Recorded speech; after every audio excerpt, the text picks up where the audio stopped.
I or Katie or any other Republican has to give up on every single value that we've ever had, whether it has to do with taxes or the court or any other policy. You're asking Republicans to turn over the government to absolute radical liberals over one day, and I'm not prepared to do it because I believe policy choices have. What's going on, guys? You got another one of these CNN panel clashes where Scott Jennings, basically the only person with common sense on CNN, clashing with Stuart Stevens in a totally ridiculous exchange because this guy is a former GOP operative. He's a former Republican, and now all of a sudden he's supporting Comrade Kamala, lying, fake black, cowardly Kamala, the person who has no identity, no policies, an administration that's tried to lock up their political opponents. They've tried to remove them from the ballot. They censor free speech. And then the fact that you have so many of these Republican operatives that are like against Donald Trump, or even worse, for Kamala Harris, it makes absolutely no sense. And as far as I'm concerned, these people deserve to be exiled from the party because it makes no sense at all. I'm thinking that they probably got something in it, like maybe they're part of the military industrial complex, maybe they're a part of the neocon group and they don't want Trump to clean house and maybe ruin things for their family business and it's gonna mess their money up or something, because it can't be based off of policy. It really just can't. She doesn't have policies on her website, and the Democrats are fraudulent. They literally call Kamala a chameleon, and for good reason, because she has no identity. There's a video either going to be up before this one or after this where Kamala Harris is talking about supporting a border wall. I'm like, bro, and these people want to vote for her like she's not a Republican. In the last 4 years have been a disaster. Like, how the hell do you not notice these last few years have been a disaster? 4 years of disasters. And this guy had the audacity to say that you're not a patriot if you vote for Trump and you don't vote for Kamala. Past Republicans. Can you guys believe this? Let's get into it. Jeff said something in his speech that actually hit, and by the way, he's our colleague, and I'm not, it's not a personal attack, but he said, he sort of inferred that if you don't vote for Harris, you're not a patriot. And I would agree with that. And I have to tell you how profoundly poorly that's going to hit a lot of Republican ears. Look, there are plenty of Republican voters who are lukewarm on Trump. Maybe they wish he hadn't run again, whatever. But to be told that your choice is, your patriotism is dependent upon your choice just because you prefer a Republican government. You prefer I thought that was a poor argument. I thought that was a poor argument. Someone who didn't try to overthrow the government. The Republicans are saying you're not an American if you vote for Harris. I've never heard anyone say that. I heard many of them say that. People were making fun of us because we were women. Yes, people were literally questioning us because we wanted to wave our own flag at the Democratic National Convention, talking about when did they start loving America? From the day I was born. Here's the thing. He's not saying that people, you're not a patriot if you vote for Donald Trump. He's just saying, this is my interpretation of it. That's literally what he said, and she's trying to argue, well, he meant something. Okay. He's saying, I love this country beyond anybody, any one person. And somebody who tried to overthrow our election, somebody who didn't stop for hours, because I'm pretty sure we agree on this, because we've talked about this even on air. When an insurrection was happening at the Capitol, when you support somebody who has done that, that is not patriotic. And then when you... There was no insurrection, guys. Peacefully and patriotically. I know that everyone here will soon be marching over to the Capitol building to peacefully and patriotically make your voices heard. How many times does this clip have to play? These people work in the news. There's no way they didn't hear the speech and that they haven't heard the rebuttal. There's no way they haven't heard it. I know they have. How the hell is this an insurrection? Is people just marching, just minding their own business, and police start shooting smoke bombs and shooting them with rubber bullets in the face? Smoke bombs blowing up in their face. Like, it's totally ridiculous. We're fucked, right? The wind at us, we get hit them with a lot of pain appliance when you hit innocent people. And not only that, we're taking out one and 10 of them are getting angrier. We're multiplying them by hitting them.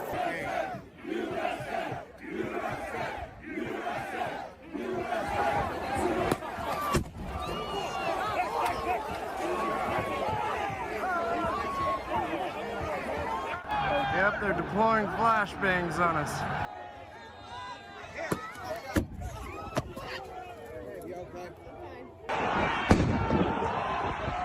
Chucking grenades at us. If they'd never thrown the concussion grenades, if they'd never used the pepper spray, this wouldn't have happened. It was a peaceful protest. I was standing within 15 feet of the line of officers. They started firing at us before anybody did anything to them. We were not rushing them. There was no advance on them. They just started throwing concussion grenades and pepper spray. I got a whole playlist talking about J6. Whole playlist going into detail. They still talking about it's an insurrection. This is got to be one of the most loosely defined terms. They use the word insurrection like they use racism now. It has no meaning. It's lost all meaning. Because anything that they don't like or any protest they don't like is an insurrection all of a sudden. How the hell is it an insurrection? Joe Biden became the president. They didn't come there with AK-47s and M16s or other stronger weapons. They came there with nothing. This whole insurrection talking point is completely ridiculous. They had a bunch of grannies in this group.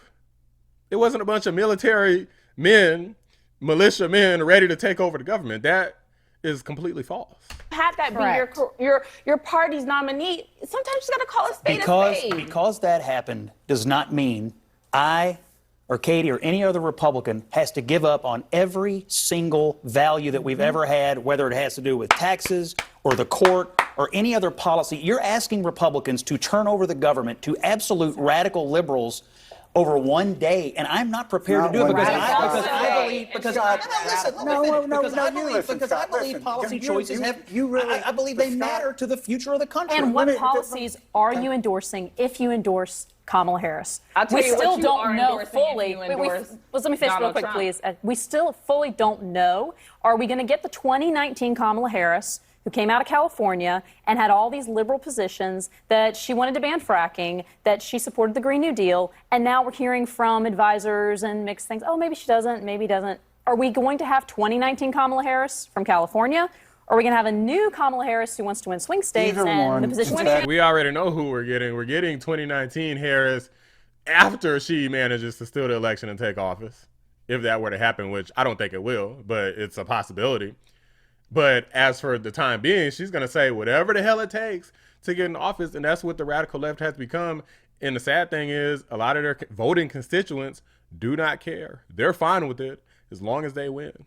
And it is pathetic, honestly. If you're one of those people who doesn't care, then yeah, it's pathetic, Kamala's pathetic, and you're pathetic. Either one is better than Donald Trump on any given if you day. believe, Scott, let me just, Listen, Scott, just a all right, second. let me let Give me 1 Stuart second, get his point. I can remember being on the bus with you, with Romney. And this is something. This dude better not say that he's a Romney guy. Romney is one of the sorriest fake behind Republicans ever. If that's the direction he goes, then any slightest, literalist, teeny tiniest bit of respect I might have had is totally gone. Really stuck with me. And one of the aides who worked for you had misspelled something in a press release. And you very nicely, you weren't mean. And this dude has a lisp for like, this is getting on my damn nerves. He said, this is someone running for the presidency of the United States to sit in the Oval Office. We have to be at that level and treat it with that respect. How do you say that? And then you get Donald Trump, a sexual predator, a criminal, someone who we know is just a horrible human being who doesn't believe in what we believe in rule of law. This dude there's no evidence of any.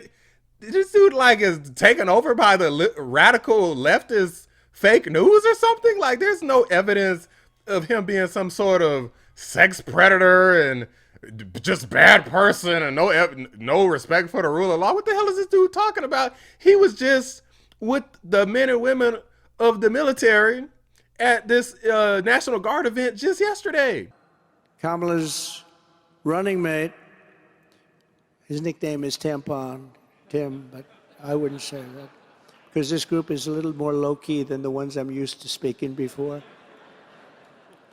Tampon, Tim, Waltz, he wanted to think of this. He signed a bill mandating that every boy's bathroom has tampons in it. I don't think that's good. He's been endorsed by virtually every law enforcement agency. U.S. military endorsements back to back. What the hell is this dude talking about? Kamala Harris ain't endorsed. She wants to defund the police. How the hell she's for law enforcement? And how all this policy stuff, they're not going to remember what the tax rate was or what, This is basically, it is a character test, Scott. It's more than that. It's more than what the tax rate is. Profound policy implications and decisions are coming from the next administration. I firmly believe if the Democrats win, and if they somehow keep control of the Senate, which I don't think is likely but is possible, they will eliminate the filibuster, and they will change this country in a way that we can never recover. That is important to me. What now, does listen, that look like? I don't begrudge your viewpoint, but you cannot begrudge a Republican for wondering, hey, maybe it's not a great idea for us to drive off the left side of the road so far we can never find our way back. Guys, we got another classic example of Trump derangement syndrome. This guy, imagine betraying everything that you stand for because you're just a Trump deranged lunatic. This guy doesn't care about all of the transes, the men and the women sports. He doesn't care about the crumbling economy. He doesn't care about trying to remove Supreme Court justices by force, impeaching Supreme Court justices. He doesn't care about trying to lock up your political opponents, remove your candidates from the ballot, not holding proper Democrat primaries, no debates during the primaries, no debates during the general election.